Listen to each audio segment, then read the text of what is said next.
have to be essentially ignored. What crimes should they be?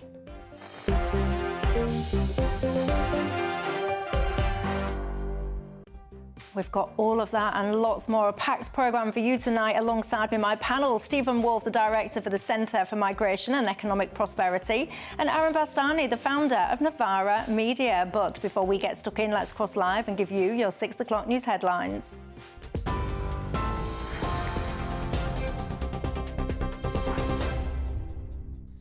Michelle, thank you. A very good evening. It's just gone 6 o'clock. Let's bring you up to speed on all the latest headlines. Now, we have heard in the last few minutes that US President Donald Trump has had a phone call with Vladimir Putin this afternoon to discuss the recent drone attacks by Ukraine on Russia and developments concerning Iran. Posting on Truth Social, the US President said it was a good conversation, but not a conversation that will lead to immediate peace. During the conversation, Putin also told Trump that Russia will have to respond to the Ukrainian drone attacks. This comes as Defence Secretary John Healey has said that the UK delivered 10,000 drones to Ukraine last year and will increase that tenfold this year. Speaking at the NATO Security Conference in Brussels this afternoon, Mr Healey said Britain will also train Ukrainian forces at home and abroad, increasing our funding for that training by 20% to nearly £250 million. The Defence Secretary went on to add that Russia is routinely firing more than 300 drones a day into Ukraine at a rate that could be sustained throughout 2025. And the Chancellor has confirmed there will be changes to the winter fuel allowance this year. Rachel Reeves made that announcement after a speech in Manchester, during which she set out plans to invest £15.6 billion in transport projects in English cities outside of London. She said that more people will qualify for winter fuel payments, but she didn't confirm how the changes will be made and who will be eligible. This partial U-turn comes after a backlash to the cuts that Labour made within a month of entering office last year. Sir Keir Starmer was pressed for more details at PMQs earlier on today.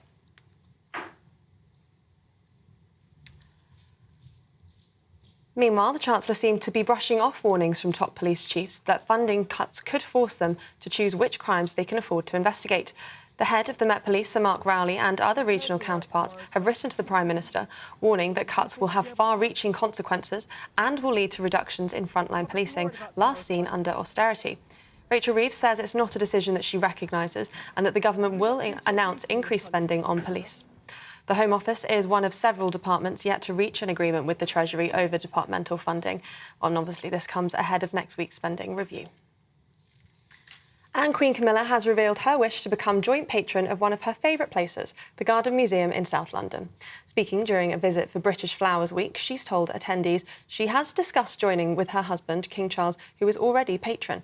The announcement was met with cheers, particularly from the Garden Museum's president, Alan Titchmarsh, who promises to send a strong invitation to make it official. Those are the latest GB News headlines for now. More from me in an hour, but now it's over to Michelle.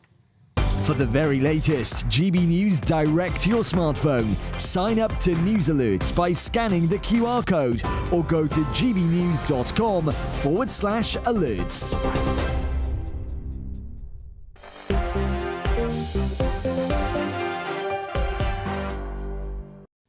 Thank you very much for that. My name's Michelle Dewberry. This is Dewbs & Co with you till 7 o'clock tonight. Alongside me, Stephen Wolfe, the Director of the Centre for Migration and Economic Prosperity. And alongside him, Aaron Bastani, the founder of Novara Media. Good evening, gents. You're both very welcome tonight. As are each and every single one of you at home, what's on your mind tonight, ladies and gents? Join the conversation in all the usual ways. Email me, gbviews@gbnews.com. Go to the website, gbnews.com/yoursay. Or, of course, you can tweet or you can X me. If you need to go out and do whatever you're doing tonight, take me with you because, of course, we are on the radio as well. What a treat for your earlobes. Now, I'll tell you what was not a treat for your earlobes. If you're sitting there watching PMQs thinking this is my opportunity to hear questions and answers, you would have been a bit disappointed then at PMQs today. Take a listen to this. Can the Prime Minister be clear with us here and now? How many of the 10 million people who lost their winter fuel payments will get it back? Mr Speaker, at the budget, we took the right decision to stabilise the economy because of the £22 billion black hole that they left. And the signs, we took the right decisions, the growth figures are up, the interest rates have been cut, and we got 3 trade deals. So we will look again, as I said 2 weeks ago, at the eligibility for winter fuel. The fact is, he hasn't answered the question I asked him. He hasn't answered the question I asked him. He can't tell us who will get the payments. All we see is U-turn after U-turn. His head must be spinning. Yeah, he did not answer the question. He also didn't answer another question from Reform UK about the Burka, but I'll come on to that one a bit later on. Finally, though, someone did answer the question sensibly and straightly. Let's listen to Torsten Bell, the Pensions Minister. He was addressing a Pensions Committee earlier on. Directly on your question on are we going, is there any prospect of a universal winter fuel payment? The answer is no. The principle, I think most people, 95% of people agree that it's not a good idea that we have a system paying a few £100s to millionaires, and so we're not going to be continuing with that, but we will be looking at making more pensioners eligible. One of my viewers, straight out onto it today, Linda. She says the winter fuel payment should be means tested. There's loads of people sitting there, Michelle, with savings and large pensions who don't need it. Oh, Linda, I can tell you there'll be a lot of people that disagree with you on that one. Where are you on this issue at home? Stephen, your thoughts?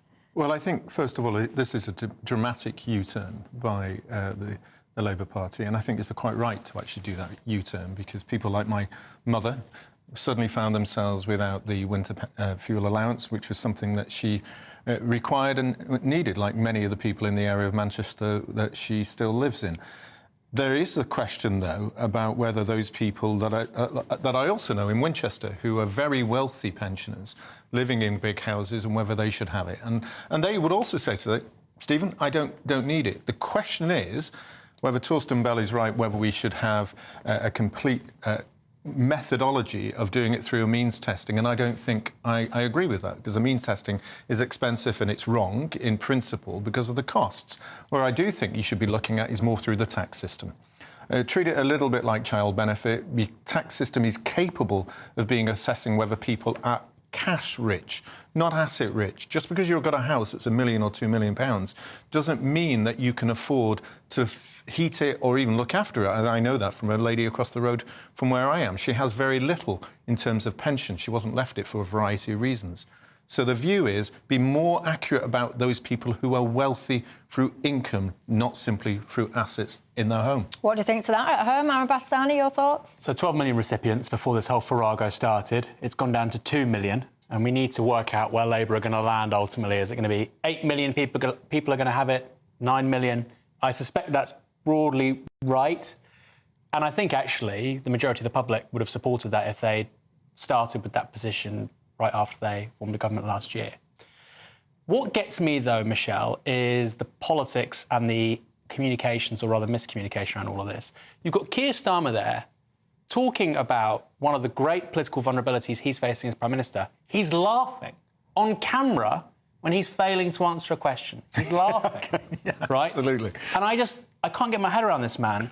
And what they should have done is just say, we're going to give it back to 3-4 million people, get a few edge cases, get 3 or 4 of those people in a room speaking to Keir Starmer. He bends the knee, he apologises, we made a mistake, we move on. They can't even do the communications and the politics around this properly, which I think is the worst thing. You know, if they said, look, we've made a mistake, and we all do that, we'll rectify it quickly, we'll crack on, I get it. They're not even doing that. And this umming and ahhing, the briefing, well, we're going to U-turn, we don't know how much, I think it's an extension of frankly, trolley politics and trolley government. This is a car without a driver. One of my viewers, I remember you got in touch with me when we discussed this, I don't know, was it a couple of weeks ago or something, and you said to me that you're not a pensioner, but your mum was or is a pensioner, and you said you would never forgive the Labour government because you remembered how worried and panicked your mum was this time last winter. Absolutely. So what do you think to all of that? This whole laughing thing, I also agree with Aaron. I do think it's very bizarre what goes on often in not just PMQs but Parliament more broadly. Rachel Reeves, she was in Manchester this morning actually giving a speech. She was focusing a lot on things like infrastructure, their version, I guess, of trying to level up the north. And when these politicians go into these workplaces, I always find it absolutely fascinating, the amount of people that get rounded up and made to stand next to these politicians. So whilst we're talking, I'm going to show you some clips of this. The first clip that I'll show you is this fella and his response to Rachel Reeves. I'll just do it without sound. If you're listening on the radio, trust me when I'll just tell you, I'll sum it up, that he sums up, I think, the sentiment of a lot of people. It carries on and on and on. So while he's doing that, we shall just discuss Aaron Bastani. There was quite a lot of money announced for various different places today, focusing on things like transport. Do you think this is a good move from Labour? 100%, yeah. I mean, if you look at cities like Manchester, Liverpool, at the start of the 20th century, these were some of the largest cities in the world. If we're serious about more economic growth in this country, being a more successful country, we need to be focusing on levelling up our cities outside the M25, better infrastructure, better transport, cheaper energy, better places to live, work and have families. So tram systems and extending present public transport infrastructure, upgrading bus services and bus routes, all fantastic. Labour haven't been giving out much good news, but, you know, today was a rare exception. One of the other speeches that really made me laugh, and I'm not being mean to this lady, I do have to highlight it though, because it always it tickles me a little bit, and sometimes we need a little bit of light relief, don't we? It was when Keir Starmer was giving a speech, and this lady, I think she was a nurse or a healthcare professional, and she was sat next to him. She was getting so distracted, or whatever was going on. She was picking a nose. She was wiping a nose on a uniform at one point, ladies and gents. I saw her doing that. And I think to myself, do you not realise you are, like, on national television? Couldn't you, whatever's going on in the nasal cavity, wouldn't you just kind of wait for, I don't know, but you might be stood there thinking, do you know what, it's just going to go on and on and on and on, and nature calls, and I've got to get it out of there. Anyway, Stephen Wolfe, your thoughts? I'm just thinking about how many times I've done interviews and I've really needed the toilet, or I'm about to do a speech, and I think it was someone like Cameron once said that if he always performed better when he needed the toilet. So he held on before he gave a speech. Now, look, to be fair on the lady, they don't know about what the media is doing. We're used to it. We're experienced to it. The key point is what those two images are saying is these are looking at politicians who have never understood the jobs that they're talking about. I mean, when I was younger, I cleaned muck, you know, in the streets. I've worked as a postman.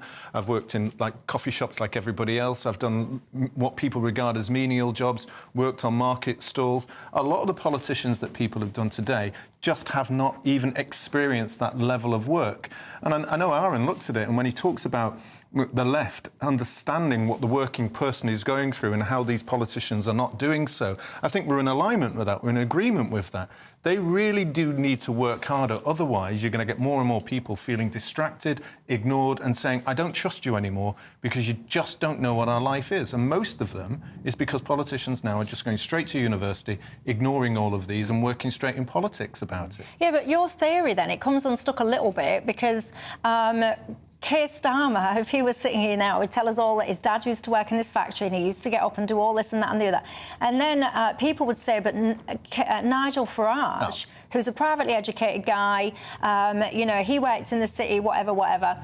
People would say, well, he wasn't a working class kind of manual labourer, but he manages to cut through and connect with those people. He cuts through and connects because one of the other things that a lot of politicians in the Labour politicians who are MPs at the moment is they just don't understand the conservative nature of the working class. They are believers of the flag, they are believers of the royal family, they believe in respect and hard work, and they also understand that there are many people who are wealthy that carry the same views of them, maybe because they're landowners and they have a respect for the land, or they've had their own children in the past who've been in the military and fought alongside them.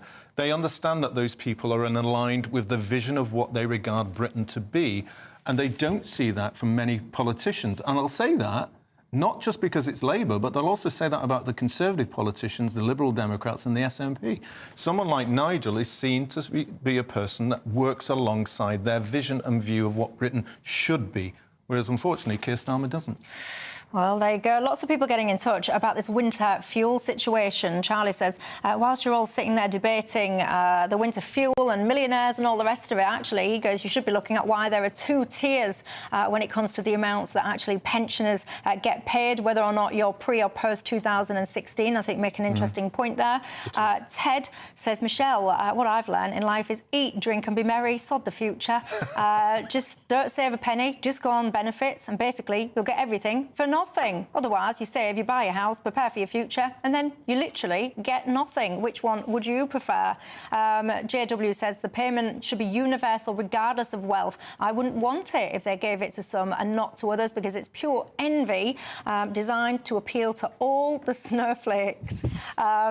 Who's this? Philip says, Michelle, it's a shame that some people who have enough money to have private health care don't get some money back from all the national insurance that they have paid. They might be able to save up some money then and use it for the future if they did, says Philip. There you go. A mixture of views. Keep them coming in. After the break, I want to talk to you about Gaza. Jeremy Corbyn, he has been calling for a public inquiry into the UK's involvement into that war.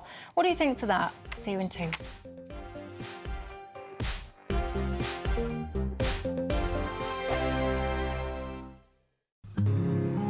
This is our country, and we think it's amazing. From high tea to the high street, we love it all. Even the rain, we like that too. There's nowhere else we'd rather be. That's why we're here to be the fearless champion of Britain, its voices and its values. Because we are GB News, the People's Channel, Britain's news channel. GB News Breakfast, every day from 6 a.m. Well, there's a reason it's called school term, and that is all those little kids should be at school, not elsewhere. Now, I know a lot of people find that difficult to comprehend because they're thinking, well, that doesn't suit me and it's cheaper to go then and whatever it is. But in my whole life, my parents would never have said, take 2 weeks off school or take a week off school. No. So I find this very, very hard it just shouldn't be part of the equation.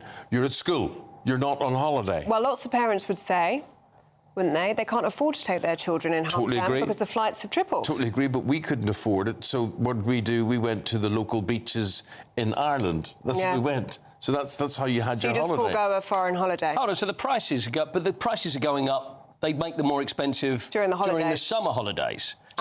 So they take them out of school. So you get parents that will take them out of school during school term because the prices are so expensive during summer holidays, which makes it unfair. We're not stupid. We understand that. But the law says you have to be at school. Right, I agree with that. But don't you think it's disgusting that the price is so much more expensive, and that's the reason people are considering It's not really relevant, is what I'm saying, because the rules say you're not available for these holidays, so you're at school. Yeah. Right. But the companies shouldn't be doing that, should they?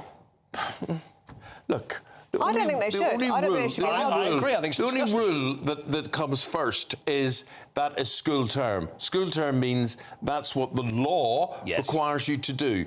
Be at school, not be on a beach in Ibiza.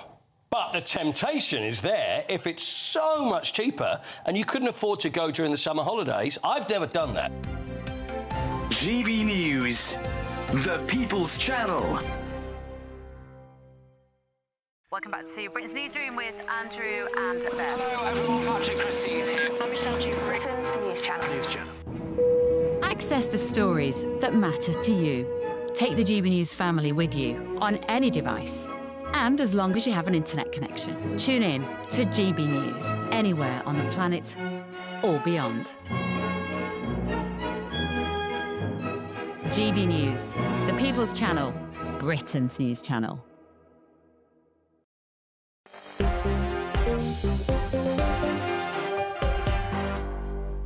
on. Hello, everybody. Welcome back to Dewbs and Co. I can tell you that potential U-turn on the winter fuel allowance has really got you talking, and you are actually very divided on whether or not that should go to everybody or just to a select few. How you select those few, of course, is $1 million question. Alongside me to discuss the issues of the day, of course, Stephen Wolfe and Aaron Bastani. Now, another thing that's got so many people talking for quite a long time now is the horrendous war in Gaza. The now independent MP, former Labour leader, of course, Jeremy Corbyn, he has been speaking out in Parliament today. Take a listen. We are not just witnessing a war, we are witnessing a genocide, this time live-streamed all over the world. Until this government ends the sale of weapons to Israel, it will remain complicit in the mass murder of Palestinians in Gaza at the present time. So he's calling for an investigation, independent public inquiry, if you like, into the role that the UK have played in this war. Stephen Wolfe, your thoughts on this? Well, look, I've always been a supporter of Israel as a nation-state being able to exercise its own power to defend itself, and I think what Hamas did was pretty evil, and therefore they had the opportunity to be able to do so. As a member of someone who supports Israel, I also recognise that they too have to comply with international law. My difficulty with them is that sometimes they seem to either have, through bad press, bad media, bad communications, or even just through malcontents within their own organisation, seem to ignore evidence that does point to, children being killed, children being injured. And I accept that Hamas give out bad press as well and give out bad information. So my view about them is that they sometimes have to listen whilst defending their rights for an existence and challenging Hamas. Wherever I do believe that we should have an inquiry, I don't necessarily do so. I think what we do need to do is work behind the scenes and ensure that Israel maintains its appropriate and proper way of looking after its own nation, but also complying with international law. And that way, it would deflect those people like Jeremy Corbyn from trying to have an instance where they're calling for an inquiry like this. Simon says, why would we have an inquiry on Gaza? Well, because the point that Jeremy Corbyn is trying to make is that he's saying that the UK have essentially assisted and continue to into the war in Gaza. It's not necessarily an inquiry into the war. It would be more of an inquiry into the role that we have played within that war. Aaron Bastani, your thoughts? So Israel is guilty of war crimes in Gaza. That's not my opinion. That's the opinion of Ehud Olmert, former Prime Minister of Israel. It's the opinion. He's been very vocal about this. He's been very vocal. More so recently, hasn't he? Well, I think because the evidence is just incontrovertible with regards to war crimes. Matthew Miller, former spokesperson for Anthony Blinken and Joe Biden, the same. So war crimes are happening. Now, war crimes, democracies do war crimes. The point is, are their governments willing to face up to what has happened and punish the people involved? That's the hallmark of a democracy, generally speaking. So far, Israel isn't doing that. Ethnic cleansing is happening. We know ethnic cleansing is happening. Now, Israel might say it's temporary. Others will say it's longer term or even permanent. We know ethnic cleansing is happening. On genocide, this is a very loaded term. I think if you look at the UN definition of genocide, it is what's happening. I think also if you look at, for instance, Ireland in the 1840s, or if you look at Xinjiang in China, it's a very expansive definition, right? Yeah, I'm not sure I can... I might follow in some of the first points, but I don't think we can agree on. Well, it's a very that's fine. It's an expansive definition. I think actually the UN definition of genocide is too expansive. Yeah. But it is what it is. So I think when people use that term, and by the way, I don't think it really helps if you say it is or it isn't. But when people say it, they're saying it, I think, with an element of international law backing them, and more than a drop of legitimacy. Why would there be an inquiry is a great question, because it doesn't like Britain's involved very much, right? We certainly aren't selling a significant amount of weapons to Israel, tiny amount. Most of it's coming from the Americans and the Germans. Of course, the US sent Israel a ton of money under Joe Biden, didn't even take that through Congress. I think about $30 billion at one point. So why would we do it? Well, one would be reconnaissance. And I don't think many British nationals are aware of this, but RAF Akiriteri in Cyprus is about 45 minutes away from Gaza. You've had a ton of flights by the RAF over Gaza and the sharing of reconnaissance with the IDF. Now, if the RAF is collecting data and sharing it with a foreign entity while that foreign entity is committing war crimes, again, that's the assertion made by Ehud Olmert, then serious questions have to be answered. We don't even need to use the genocide word. And I think that's the reason why Jeremy Corbyn's calling for an independent inquiry. And I think there's a very strong case for it. But equally, we could just be helping out an ally in being able to identify and secure its own borders, making sure it's safe, and not be complicit in the actions that they do. For example, if we're requested just to provide whether there's additional evidence of people trying to provide weaponry coming in from Egypt or down from the Lebanon, I think that's a perfectly legitimate thing that we could be doing.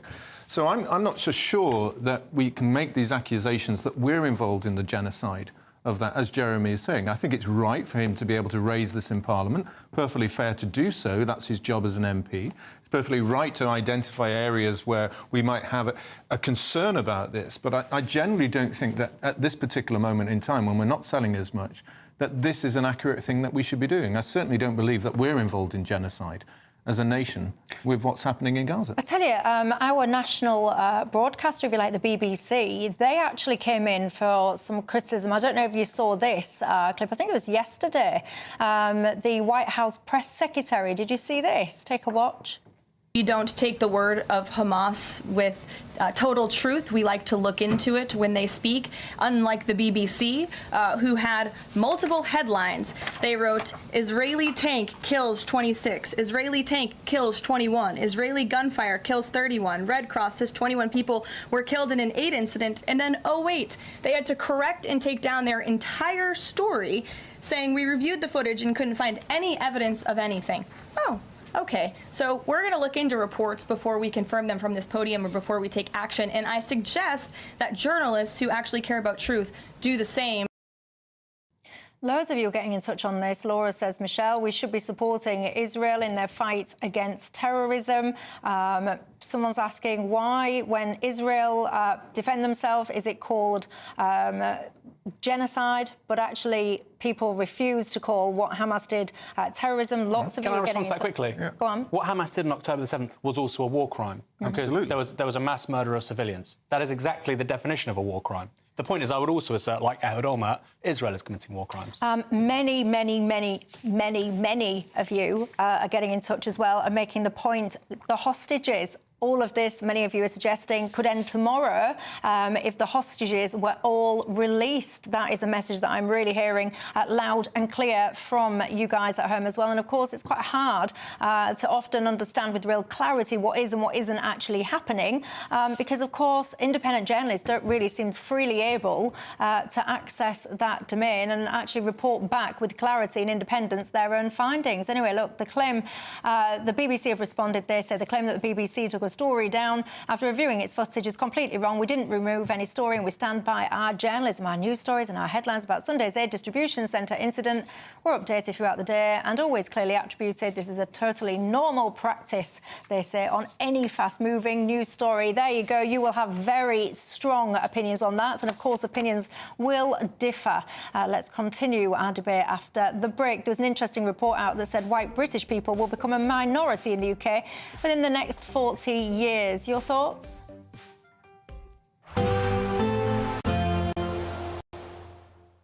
Ready to soak up that holiday sunshine?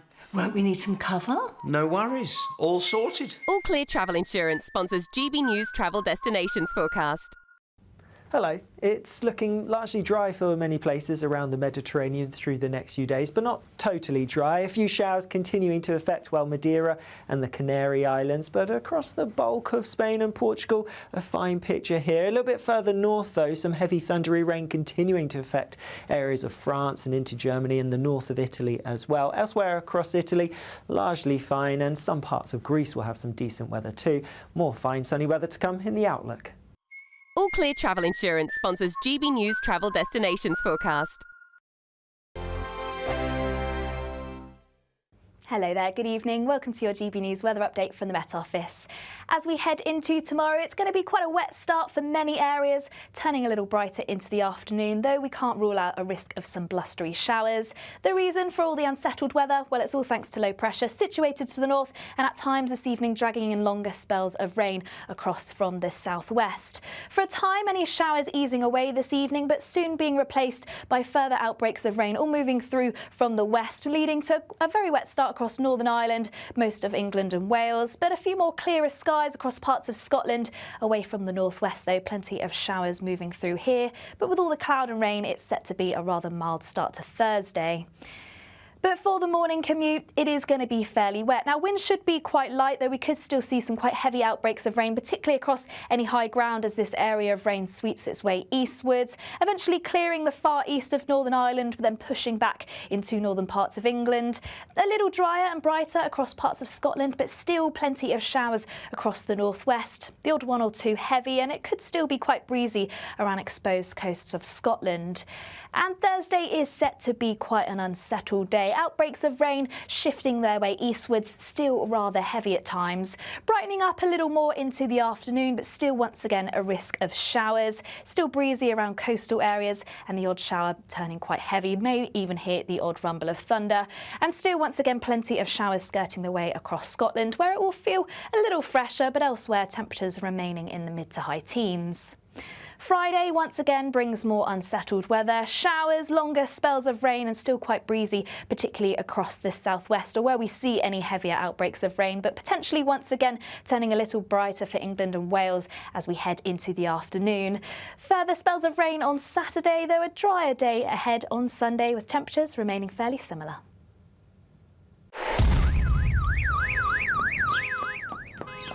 Crash Law 24 sponsors GB News Traffic and Travel Report. Good evening. This is the latest AI travel news from GBNews.com. Motorists on the M8 should approach with caution due to an incident westbound between junctions 26 and 27, causing a 37-minute delay. On the A417 southbound, a collision between the A46 and A436 results in 30-minute delays.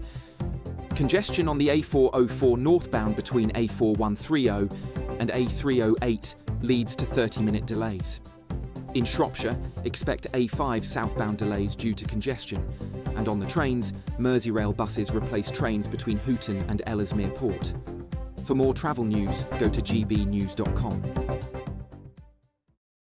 Crash Law 24 sponsors GB News Traffic and Travel Report.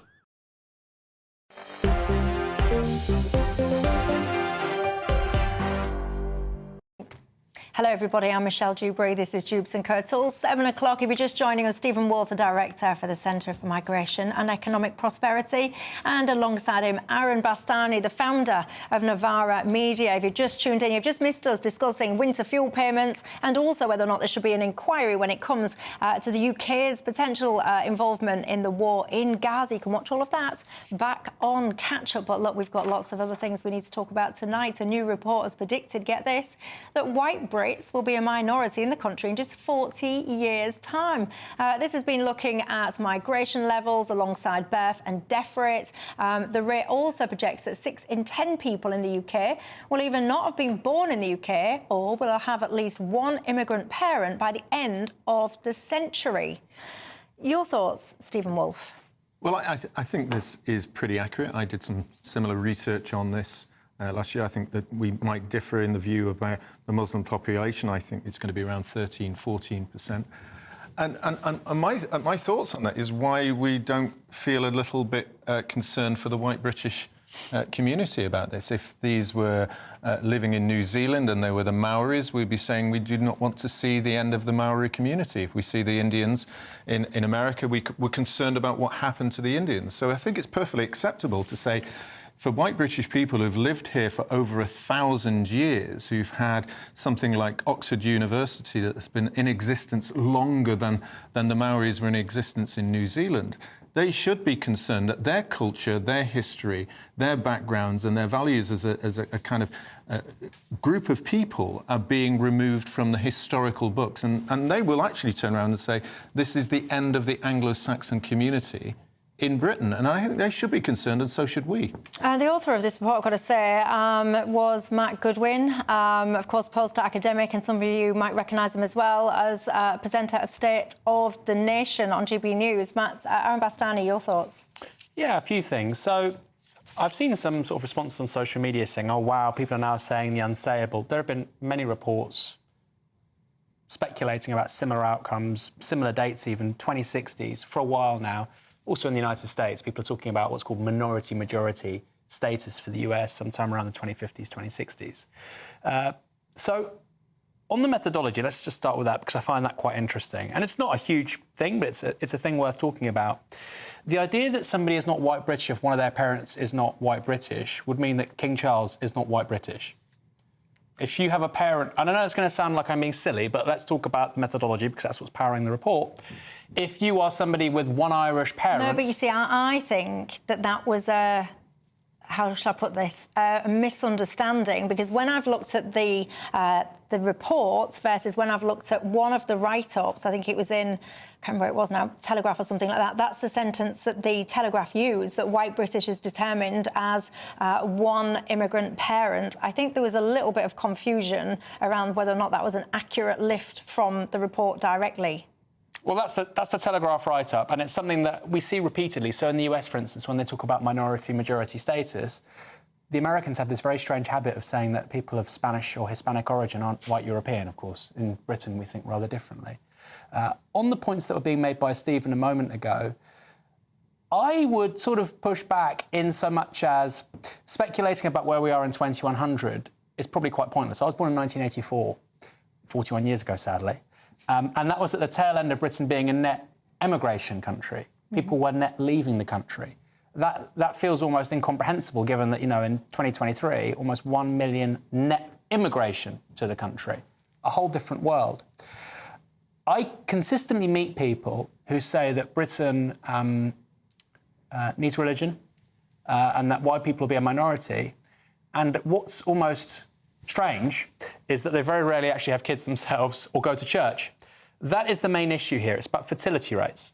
If you have higher levels of fertility rates, even if you had zero migration tomorrow, the balance would significantly change because people of non-white heritage for now, and probably their kids as well, have markedly higher fertility rates than white British people.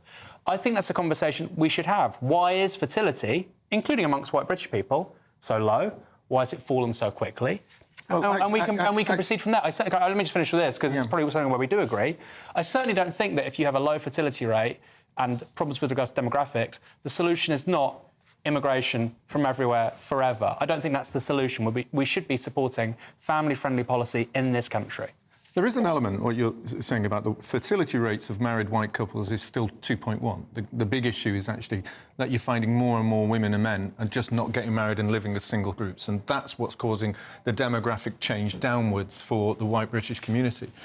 So there is an issue that... You can still be white British and have children and not be married. Yeah, well, it is, but it's just showing that together couples are not really having children together when they're single, living on their own and are getting older. So the whole point is that you may have couples that are not married who still have children, but there's a vast majority of people now who are just not even entering that. And there are lots of reasons for that. Maybe it's too expensive to get a home. Maybe it's just too costly to be able to start a family. Maybe they're putting their careers before they're getting married and then they're getting older. That is a different argument in why that's happening, and that's important for this research. But I think why there's also a bit of a clash on this is because the British is a settled community, and there's a concern here. Just in doing like general research, when the Romano Britons were actually being taken over and the Romans left, in came the Anglo-Saxons. And they started to see their communities decline. Some of them went to Ireland, some of them went to Wales, some of them went to Scotland. But eventually, those communities were completely overcome by the Anglo-Saxons over 1,000 years ago. That is effectively what's happening today. When you get mass immigration of the numbers that you've got coming in, the Anglo-Saxon community, which is now says 73%, will go down to 50%, then 40%. That's really what's happening today as you bring in mass immigration. Now, some may say that's a good thing. Others may say it's the end of the Anglo-Saxon lifestyles here. That's a bad thing. That's our choice, but how you get there at the end of the day is also about demographics. So what do you think to all that then at home? If you're white British and you think, oh gosh, we're going to be in a minority, would that inspire you to have more children? There's so many reasons why fertility is declining. So many. We could do an entire show just on that one, couldn't we? Look, I'll tell you something else that raised eyebrows, to put it mildly, shall we say. In fact, you know what? No, I'm going to do this one after the break. Reform UK MP Sarah Perchin, she asked her very first question at PM PMQs today, and it was whether or not the burqa in this country should be banned. We'll get into that in 2.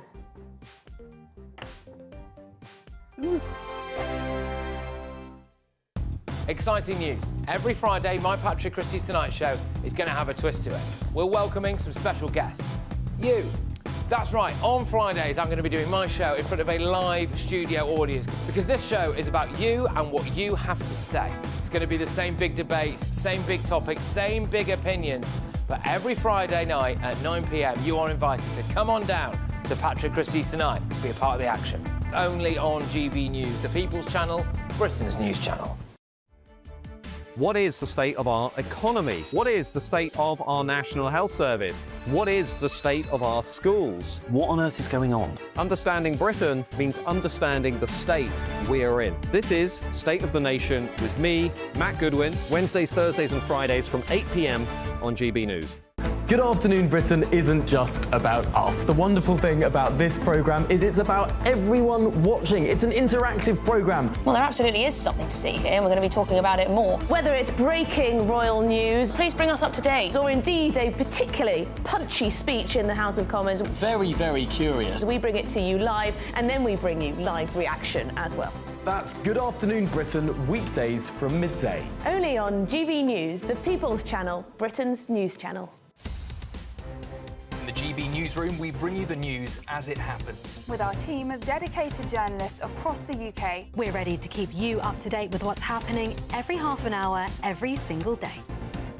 Bulletins here on GB News. The People's Channel. Britain's news channel.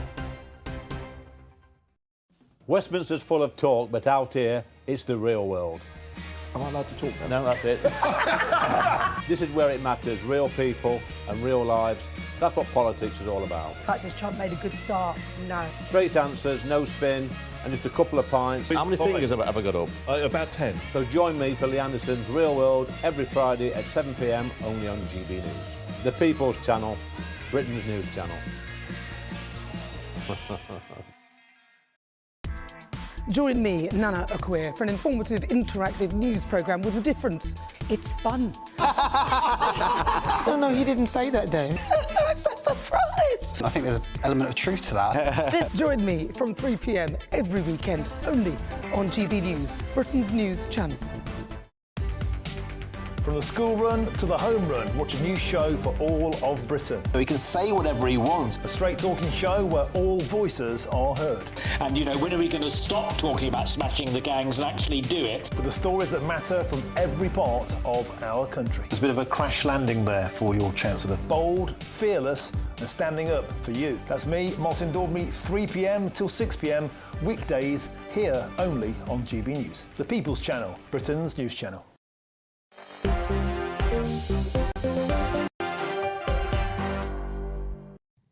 Hello there, this is Dewbs & Co with me, Michelle Dewberry, keeping me company until 7 o'clock. I've got Stephen Wolfe and I've got Aaron Bastani. We've just been talking about a report that came out about the number of white Britons in the UK and what that might look like in the coming years. Well, I can tell you, Reform UK, Sarah Perchin, she's been on this show, hasn't she? The newest MP in the by-election, of course, she won. She was in PMQs today and she took the opportunity to ask Keir Starmer the first question. Take a look at this.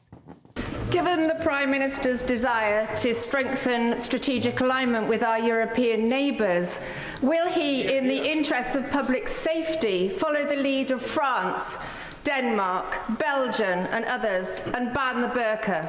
Yeah. Prime Minister.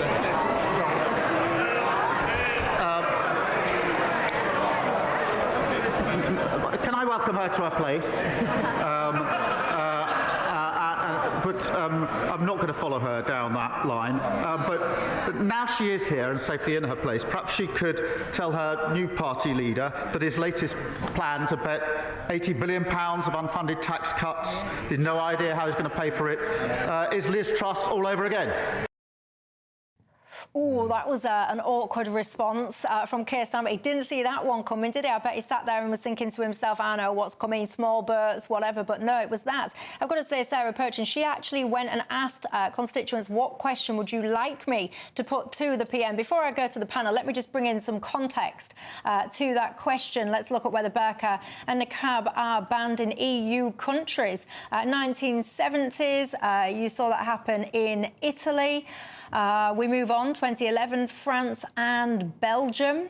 We move on again, 2016, Hungary and Latvia. 2017, Austria and Germany.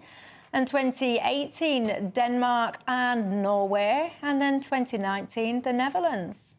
Stephen Wolfe, your thoughts? Well, for someone who wants to stay with the European Union and be very closely associated, one might think that Keir Starmer would actually join them and agree with her. But I think the point for me is that Keir Starmer did come across there as quite a rude and petulant Prime Minister. It was unnecessary. He could have just welcomed Sarah Perchin into the House, irrespective of the political party, began that. He did do that. And then address the question quite generally instead of being rude. But it's not the first time that he's done this. We were discussing this before, trying to work out who was the MP recently, and we think it was a Plaid Cymru MP that he just shot down very, very abusively. And if he continues this, not only is he going to be seen as a petulant and rude Prime Minister who seems out of his depth in being able to answer questions, but also he might get the line of being called misogynistic because he's quite rude generally to women as a whole. And he's not the same, other than dealing with Nigel Farage, he's not the same with most men in the chamber. And I think that's going to be a big weight round his shoulders. But in to the the issue of the question that she asked, what should his response be? What should the UK's position be on that? Well, my personal view is that I think we should ban it and join ourselves with the European Union representatives on there. But that's my personal view. It's not that of the Prime Minister. No, I'm asking you. Your person. I'm not asking you. You're not Keir Starmer, am I? His response should have been that either he agrees with her or disagrees with her, or finds, as they often do, a much more ameliorating way of just ignoring the question. But you think the UK's position should be that these things are I think we should just banned. align ourselves in many ways, but his response has to be different to the way that he is as being petulant. Aaron Bastani. So I think it's at odds with historically British, English notions of liberty for the state to start legislating on what people can and can't wear, as a general point. In terms of Europe, France has a blanket ban on the burqa. Some of the other countries, Italy as well. Some other countries you mentioned there, you can't wear them in certain environments like universities or if you're a public servant going to work, etc. I think the idea of a blanket ban of the burqa in this country, like I say, is dangerous. I think legislating on what people can wear is dangerous. Personally, I don't really trust the political class with that kind of power or authority over me and the rest of us. It is, however, a perfectly legitimate question to ask, and I think it's quite concerning that the Prime Minister didn't have a more sturdy reply to hand. I will say, though, I did go to Runcorn and Helsby just before the by-election, and it's about, I think, 95, 97% white. Lovely place, by the way. A lovely constituency, very gorgeous part of the world, Cheshire. And I would have thought that somebody who's representing that constituency would have questions that are far more useful for their constituents, like the state of the high streets, the state of public transport, lack of policing, antisocial behaviour. I would think that's more pertinent to that part of the world, given, I mean, I was only there for a few days, but I didn't see anybody wearing a burqa. But I think it's a very interesting question. I know it's a very divisive question. I know lots of people, when I've looked at the responses, loads of people have been absolutely livid and said even asking the question was racist. So that's one side of the camp. But I found it quite an interesting move from Reform UK because it certainly put the cat among the pigeons. It put Keir Starmer back up against the wall on an issue that is quite difficult. Many people would say he's not even going to want to open that can of worms because, of course, you saw that so many Labour MPs almost lost their seats. Well, some of them did, actually, but many of them, they retained their seats by such a sliver of a margin to independent Muslim MPs. So that whole kind of notion as to how Keir Starmer will tread that tightrope, I thought it was a very interesting move from Reform UK. What do you think to it, and what do you think the answer to the question should be? What should the strategy be in the UK when it comes to that? Get in touch and tell me. But look, Sir Keir Starmer has also been warned today by police bosses forces, that they're going to face, I quote, stark choices over which crimes to investigate.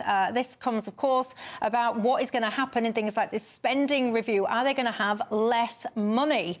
Are we going to see cuts? And if we did, let's just assume for the purposes of this conversation we're going to. I think Rachel Reeves would dispute that.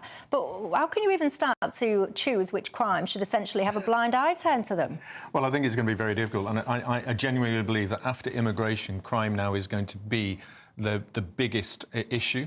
And following that will be housing, particularly housing for younger people. So they're going to be the three main issues that people are going to pursue up to the next general election. And whoever gets a grip on it and be able to understand that people are really fed up on criminality, what Robert Jenrick did by actually pursuing those people not paying just in TfL and going into the tube is the tip of the iceberg of what people are seeing across the country, whether it's those people they're seeing stealing in shops and shoplifting. That kind of pettiness at some levels, but also the way that two-tier care is going to feed into the election, with the way that people are saying some people are being imprisoned for tweets but let out for criminality such as beating up as an MP their constituents and getting less time. So when the police come out and say we're going to also face cuts, and you've got prisons that are saying we're going to release people, that will unleash, I think, in this country, a sense of complete injustice about the fairness of our society and how criminals now seem to have the whip hand over the way that we live our lives. Aaron? So I think you can't detach this issue from recent statements around prisons. You're having early release of prisoners because we literally don't have enough prison capacity in this country. That's not on Labour. Just to be clear, that's not on Labour. No. But people like Mark Rowley, various people in positions of authority in policing and national crime agencies, etc., have said that we will need more money if you're releasing more criminals back into society at large. Because, of course, even if many of them behave themselves, and we hope they do, we hope they don't reoffend, you will have some of those people reoffending. That's going to be more criminals at large. We need more resources. At the very same time you're putting more criminals back into society, you're actually cutting funds available to a bunch of police forces. I think that's very misguided. I think that's very stupid. Labour would say, look, we found ourselves in this situation. It's because of 14 years of Tory mismanagement, particularly on the prisons point, and that's fair enough. But what I would say is you've seen, I think, £13 billion being promised to defence spending by Labour. They're now saying we have to do what NATO say. Defence has to be 3.5% of GDP, which would be, I think, about a £35 billion increase. Well, Trump would have it even higher. 35 plus. Look, it's great to talk about aircraft carriers and talk about how we're going to give British muscle to the mouth of the Estonian or the Lithuanian foreign minister. Sounds fabulous. When you can't even fund and resource upholding the rule of law at home, I think it's a bit stupid. I even saw a civil servant saying we need to be prepared to defend Taiwan from China. I couldn't agree more. I walked down my local high street. I think, what are you talking about? Here we have right and left saying that the idea that we're going to be spending more on a preparation for war with Russia, China and Iran is actually nonsensical. But I would add to the fact that we're not closing our borders. We're allowing lots of people to come in, 1 million a year in terms of work. I've got 1.2 million asylum seekers since the year 2000, spending £15 billion on housing them in hotels. All of these are costs that could be cut, whether it's the military budget, whether it's those in asylum, whether it's the funding that we're doing for senior civil service through taxation in their pensions. There's a whole load of things that we could do rather than be spending it on them and using it to either supply for the police, give money to the pensioners. There's something ridiculous, I think, in the way that our governments are looking at funding and spending, that it's more about what's going on around the rest of the world and what's happening here at home. And that's another issue that we should be aligned with in many ways, even if we don't agree necessarily how it should be done.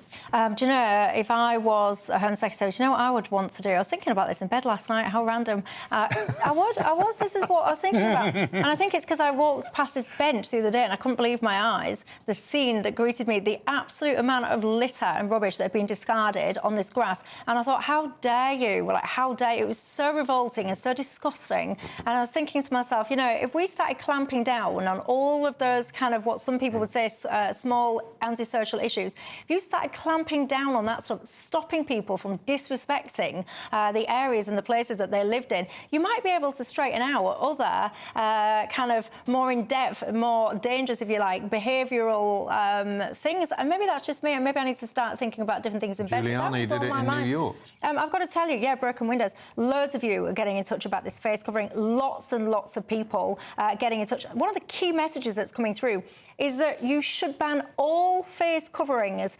Kez says, yes, they absolutely should be banned, but so should balaclavas, motorcycle helmets when you're going anywhere, full facial cycle helmets. Loads of people. Alex says all religious dress should be banned. Barbara says, at this rate, Michelle, all the Brits are going to go off to Benidorm. I'll come with you.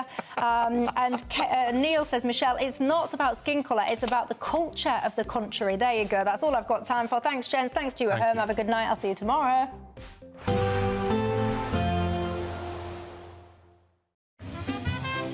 Heavy showers first thing will be followed by a warm, cosy day. Boxed boilers, sponsors of weather on GB News. Hello there, good evening. Welcome to your GB News weather update from the Met Office. As we head into tomorrow, it's going to be quite a wet start for many areas, turning a little brighter into the afternoon, though we can't rule out a risk of some blustery showers. The reason for all the unsettled weather? Well, it's all thanks to low pressure situated to the north and at times this evening dragging in longer spells of rain across from the southwest. For a time, any showers easing away this evening, but soon being replaced by further outbreaks of rain, all moving through from the west, leading to a very wet start across Northern Ireland, most of England and Wales, but a few more clearer skies across parts of Scotland. Away from the northwest, though, plenty of showers moving through here, but with all the cloud and rain, it's set to be a rather mild start to Thursday. But for the morning commute, it is going to be fairly wet. Now, winds should be quite light, though we could still see some quite heavy outbreaks of rain, particularly across any high ground as this area of rain sweeps its way eastwards, eventually clearing the far east of Northern Ireland, but then pushing back into northern parts of England. A little drier and brighter across parts of Scotland, but still plenty of showers across the northwest. The odd one or two heavy, and it could still be quite breezy around exposed coasts of Scotland. And Thursday is set to be quite an unsettled day. Outbreaks of rain shifting their way eastwards, still rather heavy at times. Brightening up a little more into the afternoon, but still once again a risk of showers. Still breezy around coastal areas, and the odd shower turning quite heavy, may even hit the odd rumble of thunder. And still once again plenty of showers skirting the way across Scotland, where it will feel a little fresher, but elsewhere temperatures remaining in the mid to high teens. Friday once again brings more unsettled weather, showers, longer spells of rain and still quite breezy, particularly across the southwest or where we see any heavier outbreaks of rain, but potentially once again turning a little brighter for England and Wales as we head into the afternoon. Further spells of rain on Saturday, though a drier day ahead on Sunday with temperatures remaining fairly similar. Heavy showers first thing will be followed by a warm, cosy day. Boxed boilers, sponsors of weather on GB News.